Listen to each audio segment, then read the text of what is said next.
Caitlin, I want to start with, look at her face. I mean, Christian, hold that thought for once. Okay, actually, Christian, please take it away. Never in the history of modern diplomacy, war, peace, whatever, have I ever seen anything like it.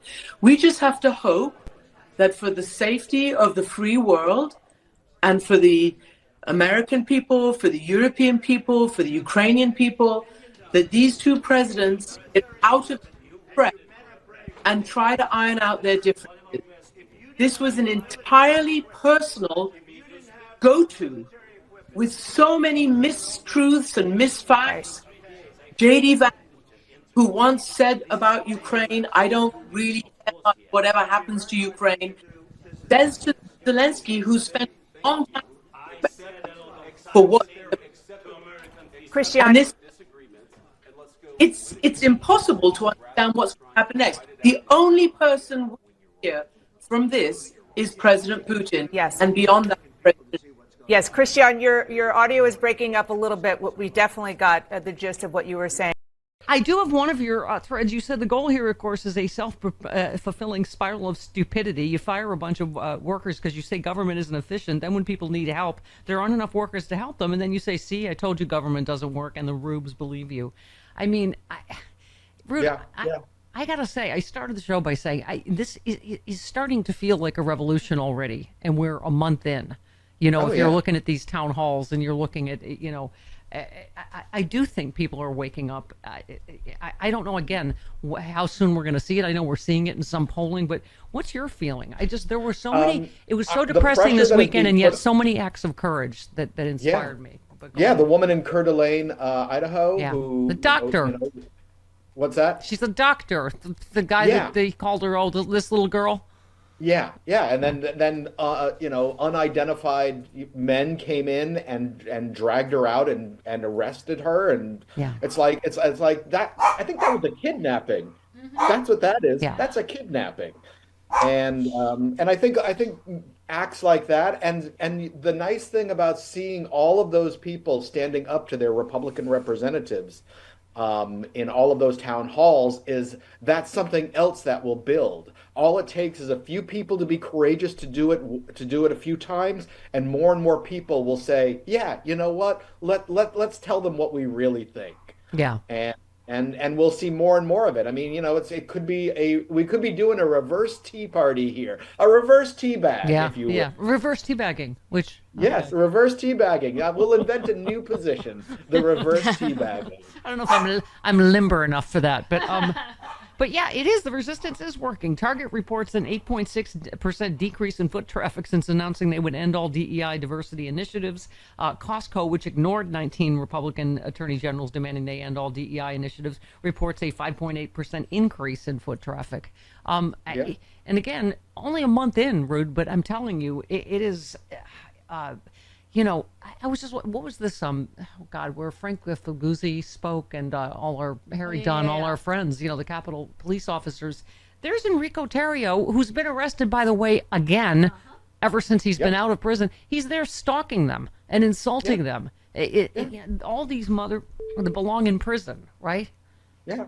And then there was that conference this weekend of semi-sane the remaining semi-sane Republicans, the anti-Trump Republicans, and somebody called in a bomb threat and claimed it was the Proud Boys that were calling in the bomb threat to the place. And, you know, I did like that. You know, I have my problems with that in Kinzinger, but I did like him tweeting or posting out, you know, Proud Boys, that name sounds kind of... Yeah. George Conway tweeted a video shared by Terrio on social media on Saturday showed him following the officers, Michael Fanone, Harry Dunn, Aquilino Gonell, through a Washington hotel that was hosting the Principal's First Summit, a conference where one of the officers received a Profile and Courage Award. Again, death threat against Frank Fuguzzi at that same bomb threat or something. Yeah. I mean, you know, and by the way, what was the latest poll, Rude? 83% of Americans are against the pardoning of these January 6th terrorists. Yeah. but you know, they know everything they're doing is unpopular. They know. They just don't care. I mean, you know, he just nominated Dan, you know, Dingo Dongo or whatever Bongino. for to be the deputy head of the FBI, somebody with zero experience in the FBI for a position that has always been a longtime serving FBI agent or official. I mean, it's insane. It's like saying they're degrading. They're not just degrading the government, and when it comes to the number of people, they're degrading it with who they hire, pretending like anybody can do these jobs. Yeah. Yeah. I mean, not to be Chicken Little, but the sky is literally falling. Hang on, hold please. Stock market. Breaking, stock market just collapsed due to worries over the state of the U.S. economy and Trump policies, tariffs, etc. Our friend Brooklyn Dad says, I'm not sure how soaring egg prices, mass firings, emboldened Nazis, a measles outbreak, and planes falling out of the sky count as wins to MAGA, but I sure hate to see what losing is to them. Or it's a golden age. Isn't that what we're supposed to be living in now? Golden showers. Age. Yeah, it's the golden showers. The golden showers age. That's where we. Yeah, drink in the trickle down. It's fantastic.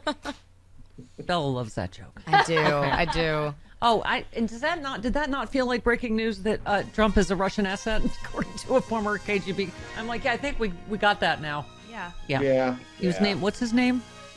He had an actual name as a Partsov or something like that. You know, I'm really hoping that the sons all had names, like they called Eric Jakov or something like that. Or oh, here it is. This was Ron tweeted, fresh out of prison after Trump's pardon. Proud Boys leader Enrico Tarrio was arrested for assaulting a woman protesting his event. That was before he was stalking the. Yeah.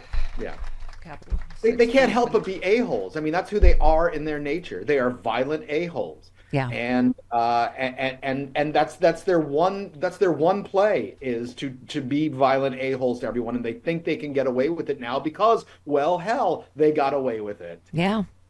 It is, your mind literally reels. 10,000 Americans lost their jobs since Trump took office a minute ago. Not a single immigrant took them. Trump did. You've been played again. Trump didn't protect you. He fired you. I mean, and it feels like they are, because you even have like his buddies pleading like, oh, not my district or not my pal, right? Oh, I love the individuals. I love the individuals that are posting things on social media saying, I voted for you and I support you. And I think what you're doing is awesome. But my job... What about? I really need my job. So many snowflakes. Like, oh yeah, you know what? Go die in a ditch. Don't. Oh my God! I'm sorry. And the MAGA snowflake tears over the Philadelphia Eagles not wanting to go to the White House. Megyn Kelly's. Yeah. Oh, shut up! You know what? Right? You want to know what's ironic though? You want to hear what's ironic? Yes. DOGE, Department of Government Efficiency, has to keep hiring more and more people to keep up with the workload. Yeah. So in other words, they're understanding that a federal agency actually takes a lot of people to do the freaking job. Okay, so Dan Bongino, not an Onion headline, Deputy Director of the FBI. This one, Steve Bannon announced he spoke with Rick Grenell and the J6 Choir will perform at the Kennedy Center. The stage that Carol Burnett graced. At the Kennedy. Yes. That's brilliant. The January 6th choir at the Kennedy Center. Yeah, why the hell not? You know what? you know what? Oh, there's the funniest thing we could do that night. What's that? I think we could invade the Kennedy Center and try to take it over.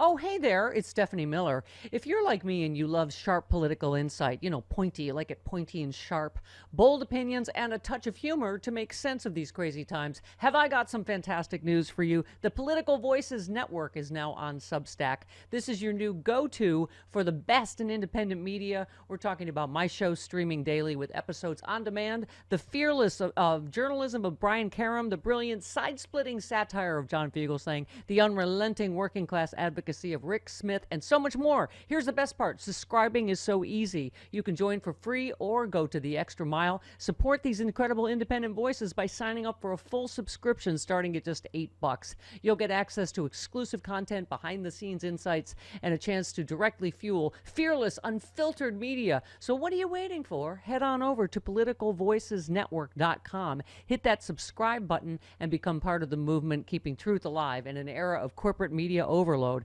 Every subscription helps, especially yours. One more time, that is politicalvoicesnetwork.com. Sign up now. Do it.